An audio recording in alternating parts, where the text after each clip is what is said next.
President Trump has changed his mind about disbanding the Chinese flu task force and will instead have it evolve into a modern dance troupe or possibly a White House-based improv comedy club.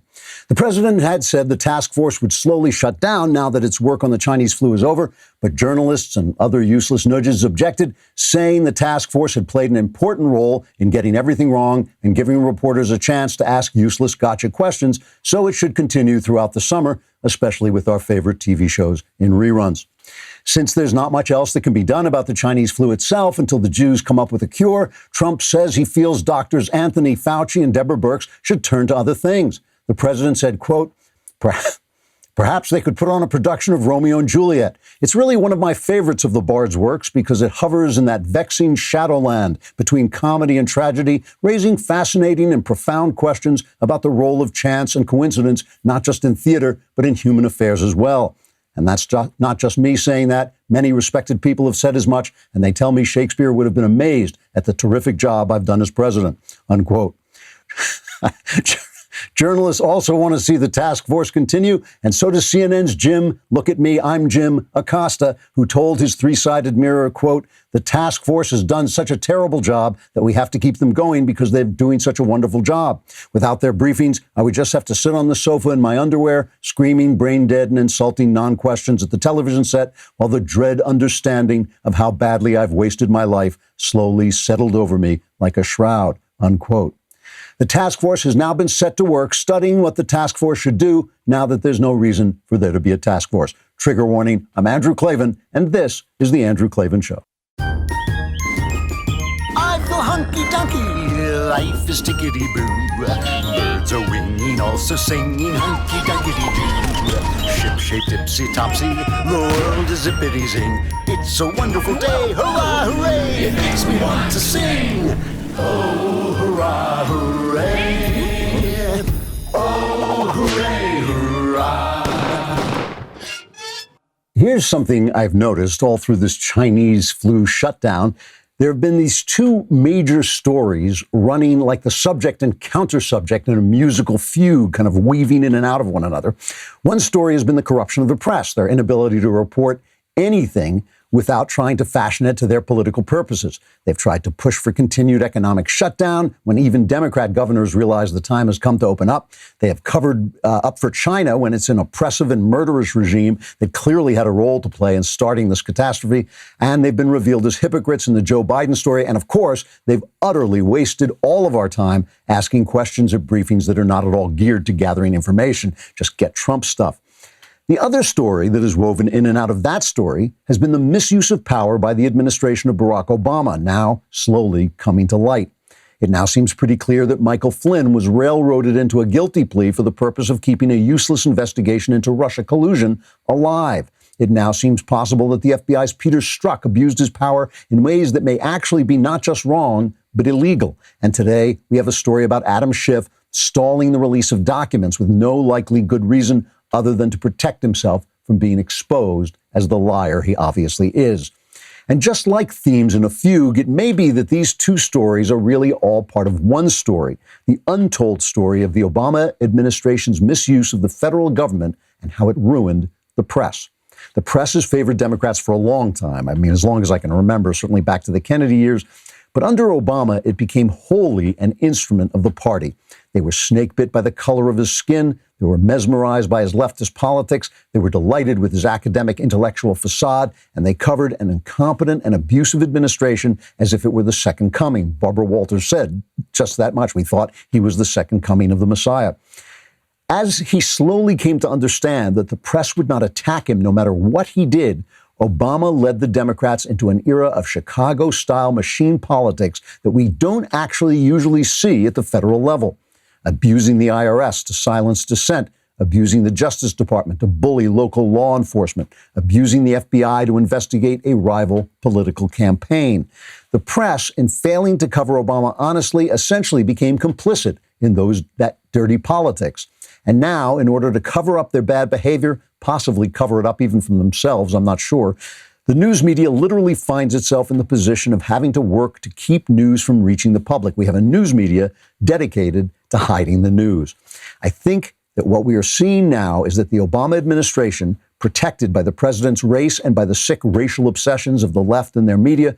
They destroyed the press as a reliable institution. It remains to be seen whether the press can be salvaged and reformed, and whether conservatives and maybe moderate liberals are smart enough to work together to do it. All right, we're all stuck in our houses. Our moms are stuck in their houses. We've got to celebrate our moms this Mother's Day with bouques.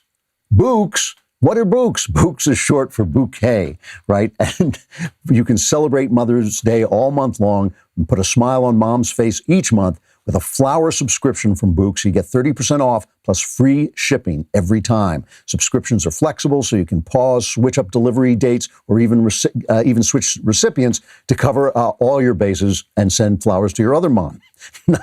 If you're not into long-term commitment, you can try our gift trio for 3 months of farm fresh blooms. Did you know that bouques are responsibly sourced from some of the world's finest eco-friendly farms, even farms on the side of volcanoes? I cracked myself up with that one joke. So flowers stay fresher longer. Order anytime between now and May 31st to show mom some love and gratitude. Say thanks for always being there no matter what. Visit bouques.com/Klavan. That's BOUQS, BOUQS, short for bouquet. .com/Klavan to place your order today. If you'd rather just buy one bouquet, you can still receive 25% off at checkout by entering the promo code Klavan. Maybe you can't give mom a hug right now, but you can brighten her day with the Bouques Company. And you know, BOUQS is short for bouquets, but KLAVAN is short. What is that short for? Oh, it's just, that's my name. It's Klavan. That's just put that in no E's. That's right. I just make it look, I'm not sure I'm actually making it look easy today. So we have to begin with this because it's just too much fun not to start with. Everyone has been enjoying the spectacle of Trump's new spokeslady, Kayleigh McEnany, I think it's pronounced, taking this guy, Jeff Mason from Reuters, to pieces. Jeff Mason asked this question at a briefing, and Kayleigh just destroys him. You made a comment, I believe, on Fox, in which you said President Trump will not allow the coronavirus to come to this country.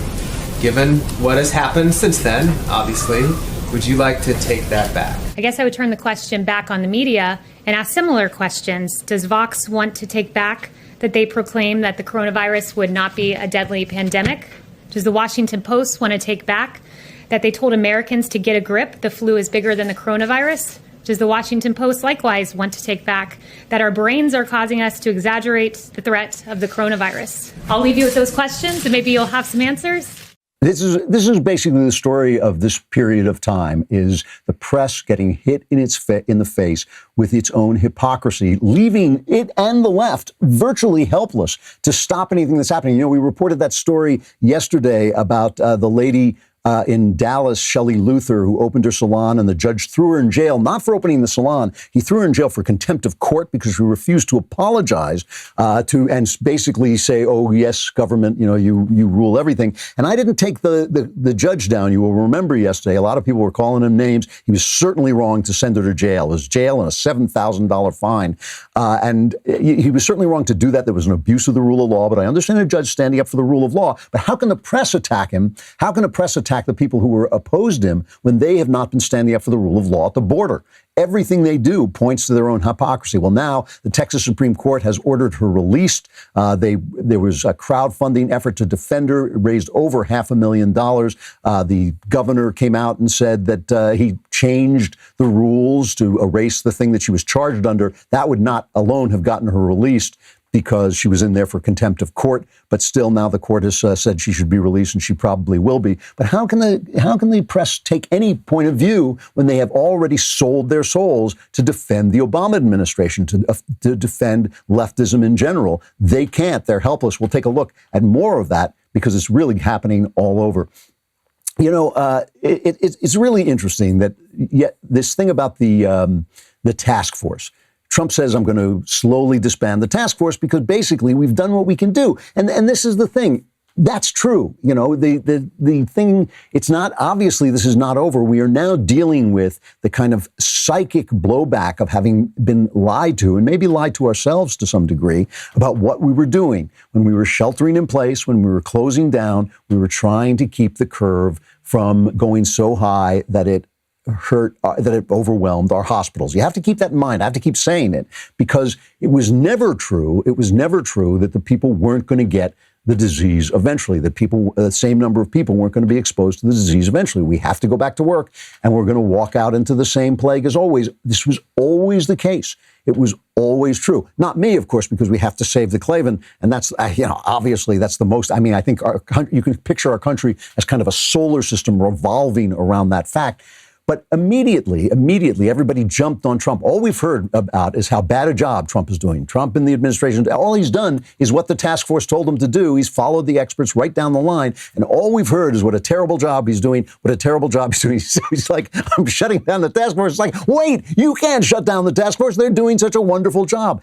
Every word out of the press's mouth, because every word out of the press's mouth is for the Democrats, has just become hypocrisy. And in some ways, there's no point in my even separating the press from the Democrats because of Obama, they are now completely in the Democrats' pockets. And because if they get out of the Democrats' pockets, they will be confronted with their own malfeasance during the Obama administration. They can't get out. They're trapped in their own corruption. It really is kind of this wonderful Miltonic thing where they're trapped in hell everywhere they go. It's hell. So Trump says, well, all right, I'm going to take back what I said. I'm not going to disband the task force. Let's just play what he says there.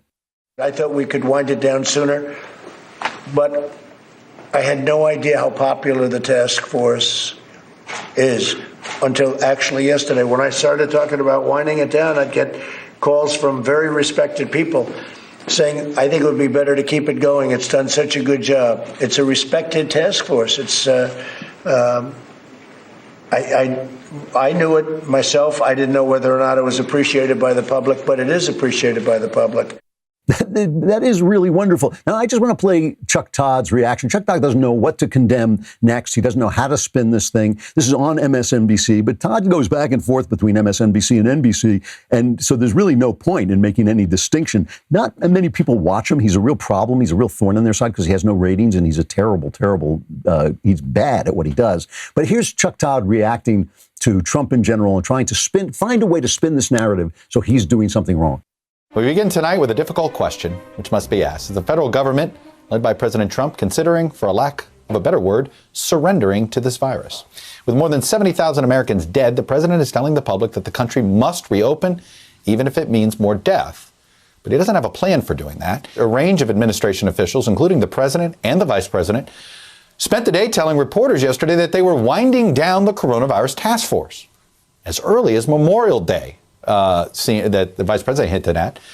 But then he told reporters this afternoon that a lot of people apparently told him how bad of an idea that would be. The uncertainty surrounding the White House's strategy, which we seem to utter about on a daily basis, comes amid numerous warning signs that we're not anywhere near ready to safely reopen the country from a public health standpoint or a consumer confidence standpoint. Those 70,000 plus deaths I mentioned have happened in just 67 days, and the death toll is projected to basically double over the next 90 days based on current statewide plans to ease restrictions. You can't fix stupid. It's like watching a guy dance when you shoot bullets at his feet because he doesn't know where to go. If Trump opens up, he's surrendering to the virus. If he closes down the task force, they're doing such a great job, he can't do it. If he keeps the task force, the administration is doing a terrible job. The task force is doing the job. It is doing the job. It is they are the people who have been in charge of what's going on. So which is it? Do we have to keep them because they're doing such a great job, or do we phase them out because the job is over, or is that surrender? I mean, it's incredible. It is incredible, the hypocrisy. And I keep going back to this Biden story, and I keep telling you the Biden Tara Reade story is not about Biden or Tara Reade. It's about the press. And I think that that's an important distinction to make because she may be exposed as, I don't know what's going to happen. She may be exposed as a liar. She may not. It may all be true. Who knows? But just watch this for a minute. This is just, it's almost beautiful. It is almost beautiful the way the moral world works, because the moral world is there. It is real, and it does throw people back on themselves. And if you do certain things, it will come back and get you. It's like karma, except it's just actually based on the interaction between the human soul and reality. So in the New York Times, Linda Hirschman, a crusader against sexual malfeasance, right, writes an op-ed. I believe this is from Knucklehead Row, our favorite place, the op-ed page of the New York Times, a former newspaper. She writes, I believe Tara Reid. I'm voting for Joe Biden anyway. She says all major Democrat Party figures have indicated that they're not budging on the presumptive nominee, and the transaction costs of replacing him would be suicidal. Barring some miracle, it's going to be Mr. Biden. So what is the greatest good or the greatest harm? She says she's a utilitarian, which is a completely exploded philosophy, but never mind about that. Mr. Biden and the Democrats he may carry with him into government are likely to do more good for women and the nation than his competition, the worst president in the history of the republic, for some reason. Compared with the good Mr. Biden can do, the cost of dismissing Tara Reid and worse, weakening the voices of future survivors is worth it. And don't call me an amoral realist. Utilitarianism is not a moral abdication. It is a moral stance. Well, no, it's not. First of all, utilitarianism is never really a moral stance. It may happen to coincide with a moral stance, but to say I'm going to do the wrong thing to achieve the right thing is always a very, very difficult calculation. It might be right. I mean, sometimes it's right. I think it's right to torture a suspect if you are going to save 1,000 lives. If you know the guy is guilty. I think I suppose you could call that utilitarian, but I just think that's doing the right thing in a difficult situation where there is no right thing. So what she is saying is I'm abandoning all my principles to get what I want politically. And listen, I understand, that's fine. But now listen to this, all right? Yesterday, the Department of Education, run by Betsy DeVos, revised the Obama-era guidance for colleges on how to deal with sexual charges, right? And the Obama wrote this letter, the Obama administration wrote this letter to colleges saying basically, you better to take the women seriously and believe them and give the men no rights or we will withdraw federal funding. It threatened that. It didn't actually say it out loud, but that's essentially what it was doing. So Betsy DeVos, the education secretary, held all these hearings, listened to all these people. The Obama administration never listened to anybody. They didn't get any advice from anybody, but Betsy DeVos actually did listen to this and basically say, no, you have to have the rule of law. It's a common sense reform. Everybody has to be able to testify. You have to hear from both sides. Both the men and the women have to be informed about what is going on, and this is what's going on. So who comes out against this? One guess, Joe Biden, right? Down in his cellar, the guy, at this point, I think his wife is just watering him to make sure he's still alive for the convention, maybe just throwing plant food on the guy. But he comes out and he says, I'll repeal this instantly. Under the old rules, Joe Biden is guilty. Under the old rules that his administration, the Biden-Obama administration, the Obama-Biden administration supported for colleges, Biden would now be out, right? Because they did not give the man a chance to defend himself. So what he is essentially saying, what the left is now openly saying in this, and a lot of leftists attack these new rules, these new fair rules, what they are essentially saying is due process for me, but not for thee. Due process when we need Joe Biden, even when we believe the woman. Due process, don't believe the woman. If we believe the woman, never mind. But when the situation is reversed and it's a Republican, then it's okay. They're now openly saying this. I mean, right in front of us, they're openly saying it. So at what point does a person who says, yeah, we're not going to play fair, we're going to destroy you, whenever something comes up, we're going to break the rules are different for you than they are for me, at what point do we just basically tell them to blow off? It seems to me at this point, every moral word that comes out of a Democrat's mouth and out of the press's mouth can be safely ignored. And so the news about the flu can be ignored. We don't know what they're saying. We only know that they operate on this principle of due process for me, but not for thee. And since we know that, we can ignore them. All right, let us talk for a minute. Oh, I forgot to mention, we got Dave Rubin coming up. He's got a new book, and we're going to have him come on. I always like talking to Dave. His new book is called Don't Burn This Book. He will be coming up in just a moment, and we won't burn the book. Though it would be entertaining. But meanwhile, let's talk about keeping your hair. Do you want to look like me? Of course you don't. Look at me. Look at me. Do you want to look like? No, you don't. But 2 out of 3 guys will experience experience some form of male pattern baldness by the time they're 35. At least somebody's having a good time, right?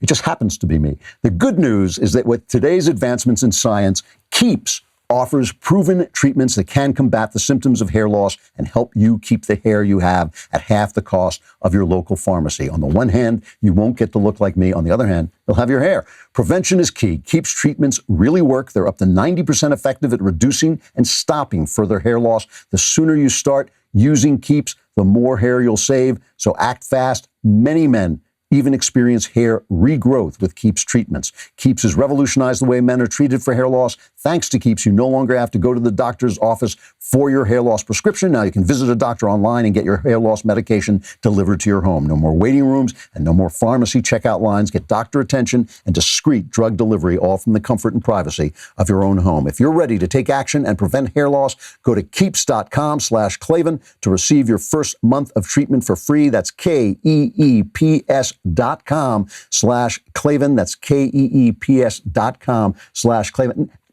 You know how to spell Keeps. Anybody can spell Keeps, but how? How do you spell Klavan? I'm not going to tell you. Have we got Dave on the line? Well, Dave is on the line. Anyway. All right, that's what I wanted to hear. Dave Rubin, you know him, you love him. He's the creator and host of one of the most watched political talk shows on the internet, The Rubin Report. His new book is titled Don't Burn This Book, Thinking for Yourself in an Age of Unreason. It is a terrific read, and it's out now, and it's already hit the New York Times bestseller list. I did not know that. Dave, how you doing? Klavan, I'm doing well. We hit it last night, and I have no doubt that there were many meetings on Zoom. They normally do them in stuffy boardrooms in Midtown Manhattan, but they must have had Zoom meetings with a lot of disgruntled lefties going, we can't put it on. We can't. And what I truly think happened is we just crushed it on the sales side to the point that they had no choice. But I will tell you this, you're well aware because you've written several books. The whole list is nonsense in many ways. They don't do it by actual sales. They do it by political persuasion and a whole bunch of other stuff. And I have to tell you, 100% honestly, when I got the call, I felt relief. I actually didn't feel joy. I felt relief because I have a team of people, and my publicists and all of my guys that work for Rubin Report and everything else that have busted their butts so hard to make this launch successful. And literally the president of Penguin called me and he has said, we have never had a better team to work through a sale of a book. You guys have been just absolute pros. And I wanted my guys to get that cred. Honestly, for me, it's like, I'm like you. I rail against the New York Times all the time. They've called me alt-right and the rest of it. So the idea that I wanted approval from something that I don't approve of myself, and I get it that the book list is separate than the editorial page and all that kind of stuff, but it's a weird thing in life when you want something you don't really want and everything else. Yet here we are and it's all good. And more importantly, people are digging the book, and that's the important thing. People are really digging the book, but people are actually crusading to give it bad reviews on Amazon. Isn't that right? I mean, it's called Don't Burn This Book, but people are actually trying to essentially digitally burn the book. Yeah, well, I didn't expect we were going to be in 1941 Germany and there was going to be a bonfire and people were throwing the books in there. Although, with the way the world's going, that's actually very possible. But what I did sort of expect was exactly what's happening. There's a massive coordinated attack on some of these underground websites. It's not even worth going into. And we know it, and Amazon knows it. Like they're tracking all of this stuff, where they just send thousands of people with fake accounts and they all like each other, and none of them read the book. They all attack me personally, or they copy and paste something, the rest of it. And not that any of it matters, except that it actually proves the thesis of the book. Because you're right, it's a modern book burning of sorts. Why do you burn a book? Why did the Nazis burn books? Well, they didn't want people knowing the information that's in there. Now, the irony of this book right here is that all I lay out is what I believe are common sense principles, and at the same time I say in the book, you don't have to agree with me. And Andrew, I know you and I have some disagreements, and it's like right. On the conservative side of things, people don't care about the disagreements. I'm finding that, and I'll say this as we actually revel in them.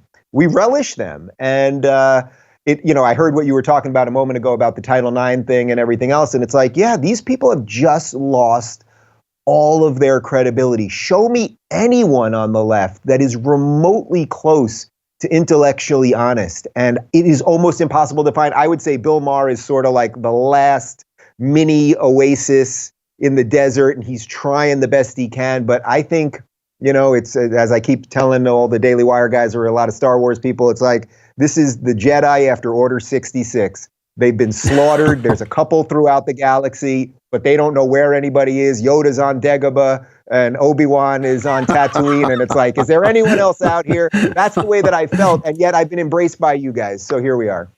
Well, tell me what you think has happened. I mean, you're absolutely right about this on the right. And one of the reasons I'm on the right is because they love conversation and argument. And that's what I love. I love talking about my ideas and hearing other ideas. I love being challenged in my ideas. I mean, what did they invent whiskey and cigars for, if not to have great conversations? What happened to the left? I mean, you were on the left. I was on the left, but it was now a long time ago. You were on the left fairly recently. How did they lose their way so badly? I actually think it's very clear. And if I can impart anything on people, this is what I want people to understand, that what happened to the left was that liberals innately, when people say you're liberal, what they're sort of saying is you're open-minded. And when conservatives criticize liberals, they mean you're so open-minded that your brain fell out of your head. But there is a version of liberalism. There is a version of being open-minded that is good. The founders, in effect, I think, were classical liberals, meaning they wanted a pluralistic, open society based on individual rights. But then they also talked about God-given rights and the light touch of government. Okay. What happened was, I would say about 5 years ago, but I think some people could argue it was a little bit before that, when this new wave of angry, socialist, progressive, Bernie, AOC, identity politics driven lefties came in. They said, well, how do we get into the system? In the system, we have liberals, sort of Democrats and conservatives, Republicans. How do we get into the system?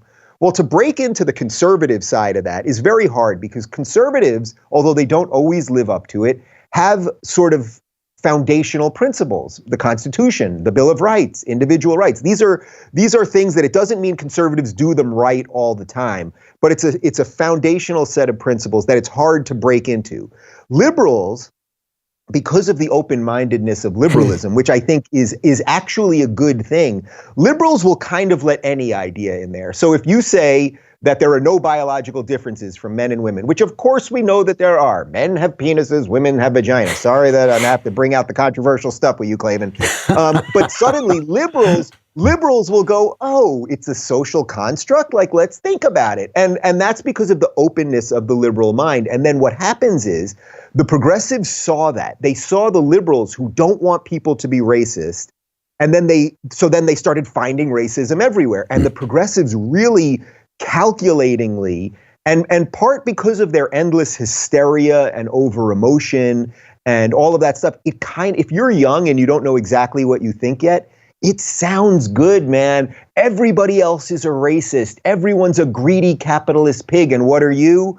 You're a good, moral, decent person. And because it's 2020 now, you're also evolved and you have technology, and your parents and grandparents were either idiots or racists or buffoons. And everything that came before you was somehow backwards and ridiculous. In essence, I think that's why this happened. The good, I don't know, and this is a very depressing conclusion for me to come to. I don't know that liberalism in and of itself can stand. I think this is where conservatives actually figured out some of the right things. And I know we talked about it a little bit the other day on my show, but this is also where one of the things that Jordan Peterson really moved me on was the importance of belief outside of yourself and religious stories, because this is what conservatives turn to when times get tough. And what liberals turn to is the secular world completely. But the secular world doesn't have the underpinnings to stop craziness. And I think that's exactly what we're seeing right now.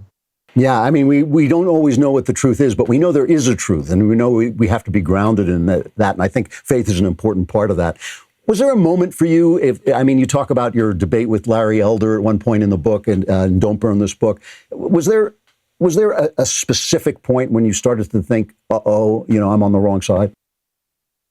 I mean, there were a bunch of things. I lay out 3 specific examples in the book that were the sort of like one after the other, smash me over the head kind of wake up calls. One of them that I've told a million times is when Ben Affleck and Sam Harris got into that famous debate on Bill Maher, where they couldn't separate ideas and people, and then Affleck called Bill Maher and Sam Harris gross and racist, and then suddenly everyone on the left was calling Bill Maher racist, and it was like, wait a minute, this is your guy. This is the guy who's been fighting from the liberal lefty position for 30 years more than anyone else, and now he's thrown out because Batman overly emoted. I mean, so that was one because it was an A-list actor, you know, and it was such a perfect example, red in the face, pounding the table, you're racist. It was just like all of it at once.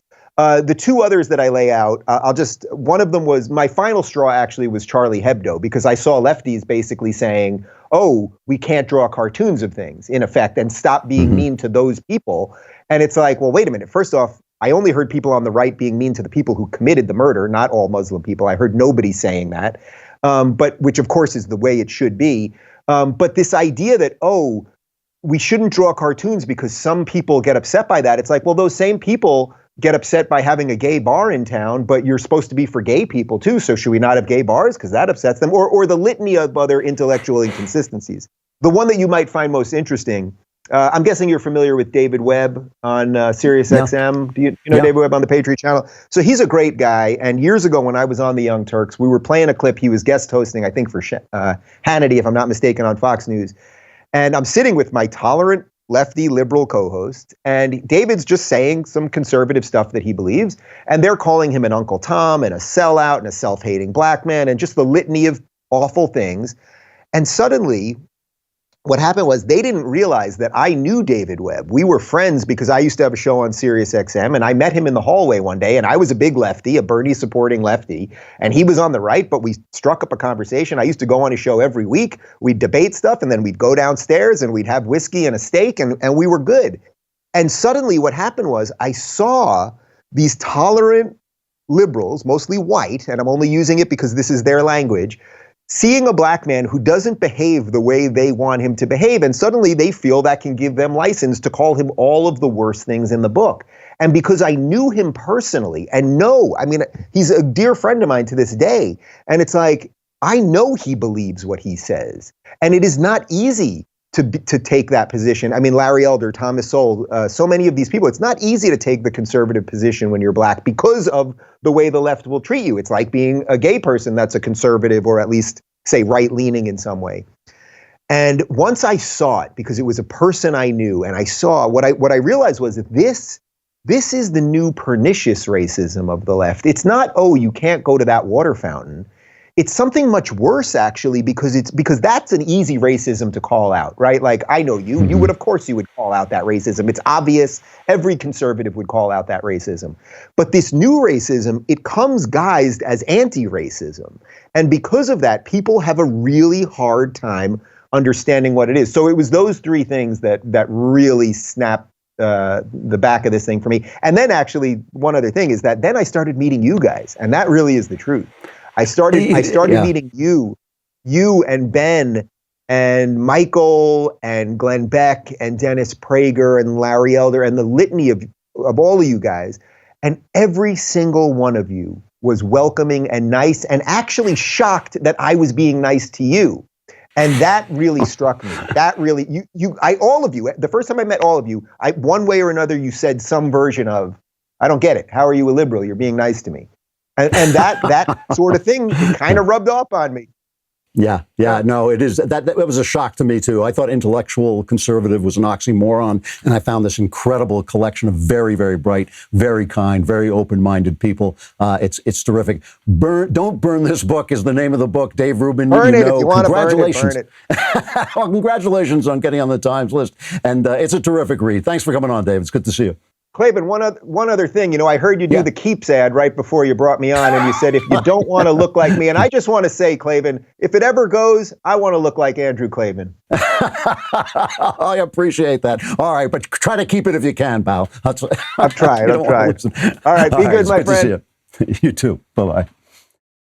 All right, I want to take a moment to tell you about Daily Wire's newest, most exclusive membership tier, the All Access Insider. Once you are an All Access Insider, you can look at other Daily Wire members and sneer. You can look at everybody and sneer. It, looks stupid, but you can do it. But it won't matter because you will be an all-access insider. The membership tier is our premier level of membership. All-access members get the benefits of our other membership tiers, including an ad-free website experience, access to all our live broadcasts, Ben's full show, and his dedicated editorials. But you also get the leftist tears tumbler. It is solid gold, diamond encrusted. It's not, but we say that, and it's terrific. You can come on our online Q&As. You can get our All Access Live, which I did last night. It was so much fun. I wish you'd been there if you weren't. It really is terrific. Just a way that I can talk to you directly. You want to be an All Access member. So wait, there's a deal. I threw down the pager, but I should actually read the deal. Head over to dailywire.com/subscribe to join Daily Wire All Access Club with a new membership or an upgrade and get 10% off with coupon code Klavan. That's dailywire.com/subscribe. You'll have a full head of hair, and yet you will know how to spell Klavan. K-L-A-V-A-N, there are no E's in Klavan. I don't know. This show is just getting away from me somehow, but at least I'm having a good time. Come over to dailywire.com and subscribe. Man.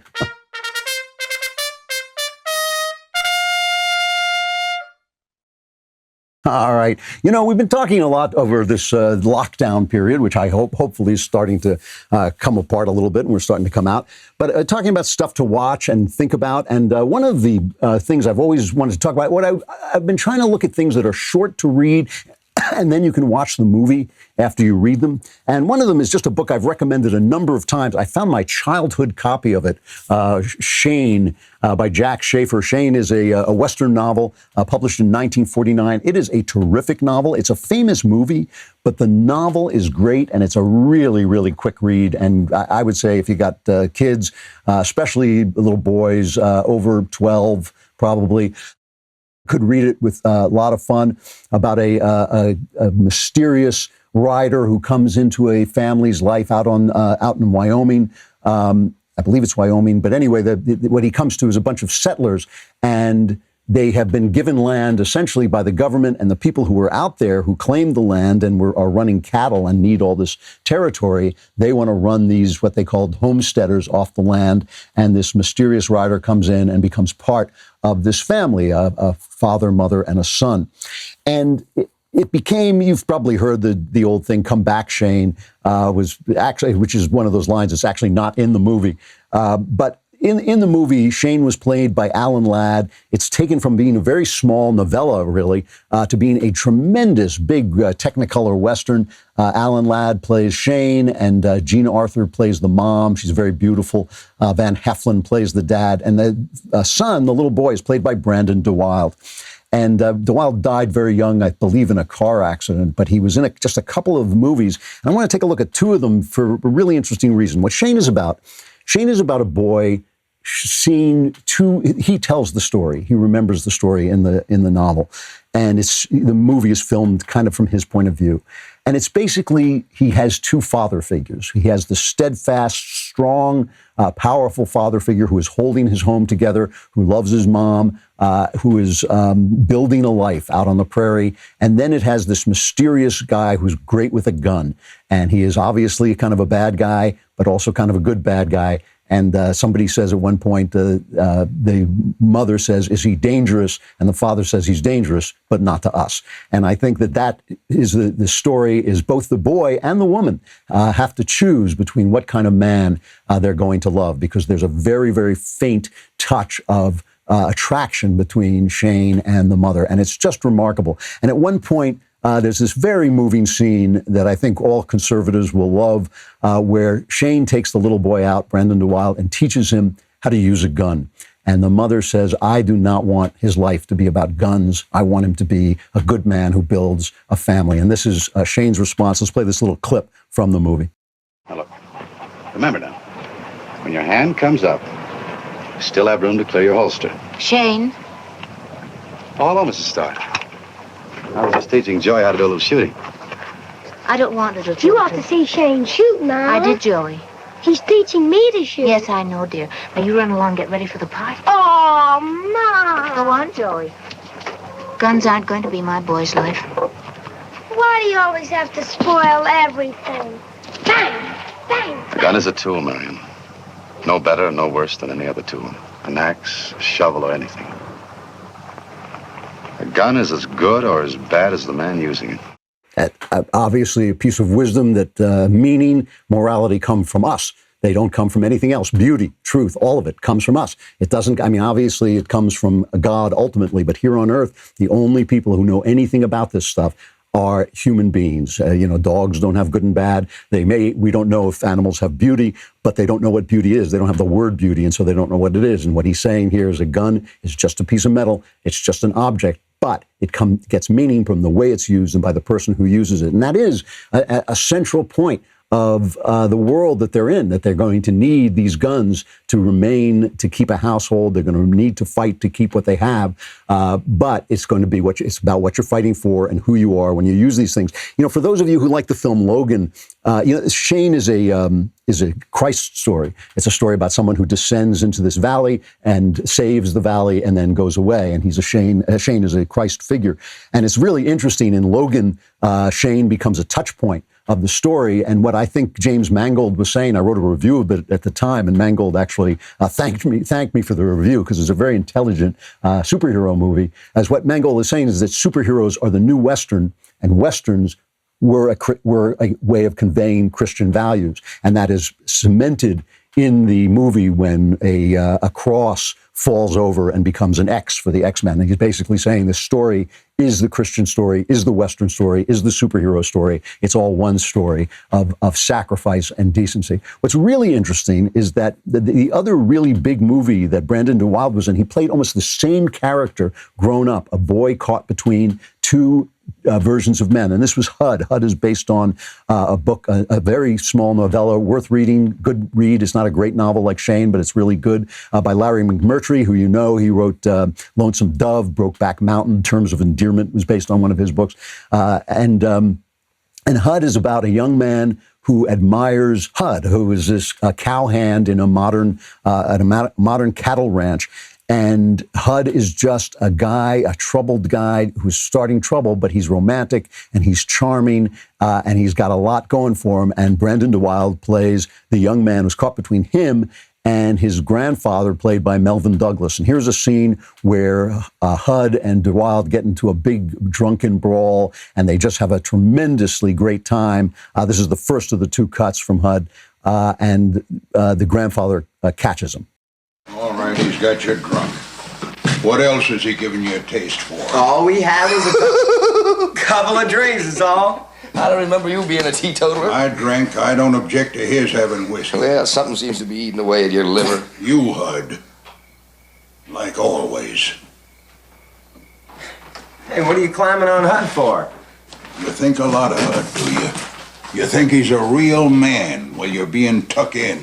You listen to him, Anjo. He's my daddy, and he knows. I know you. You're smart.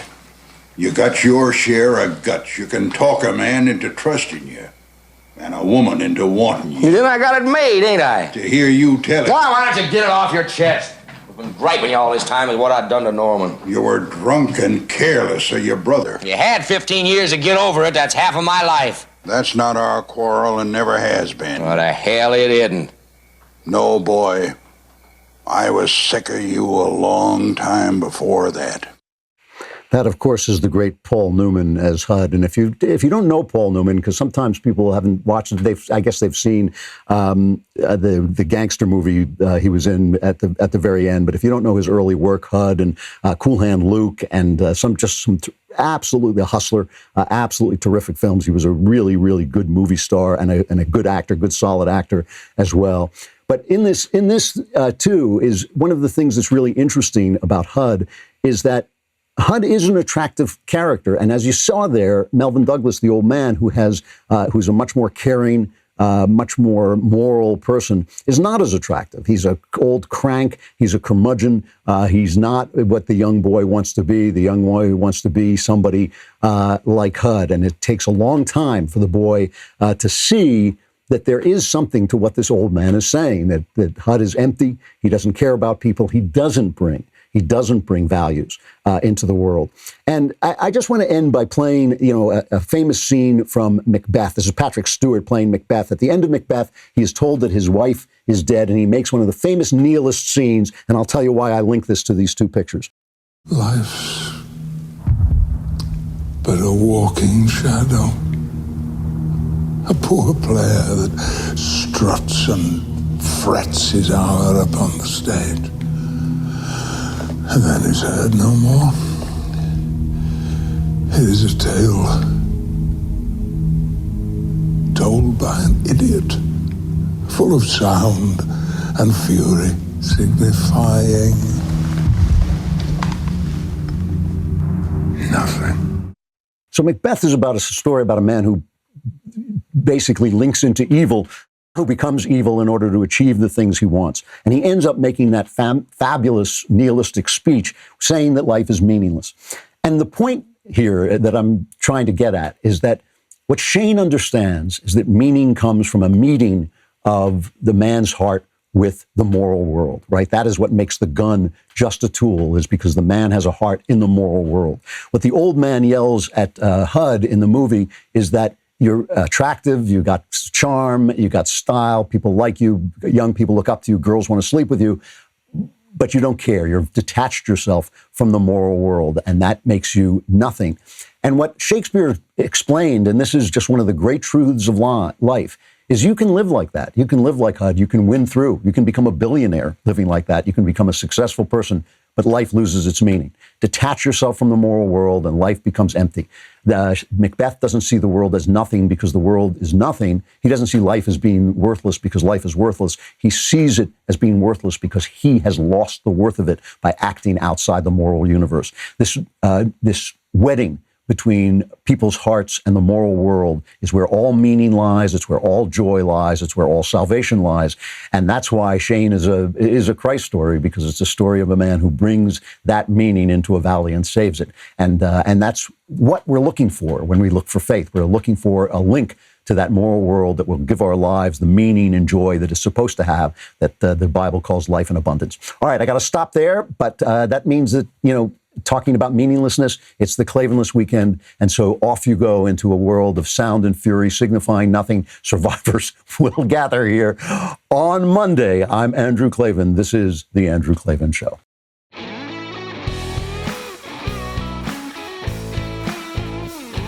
The Andrew Klavan Show is produced by Robert Sterling and directed by Mike Joyner. Executive producer, Jeremy Boring. Technical producer, Austin Stevens. And our supervising producer is Mathis Glover. Assistant director, Pavel Wydowski. Edited by Adam Sayevitz. Audio mixed by Robin Fenderson. Hair and makeup is by Jesua Alvera. Animations are by Cynthia Angulo. Production assistants, McKenna Waters and Ryan Love. The Andrew Klavan Show is a Daily Wire production. Copyright Daily Wire 2020. The Matt Walsh Show, it's not just another show about politics. I think there are enough of those already out there. We talk about culture because culture drives politics and it drives everything else. So my main focuses are life, family, faith. Those are fundamental, and that's what this show is about. I hope you'll give it a listen.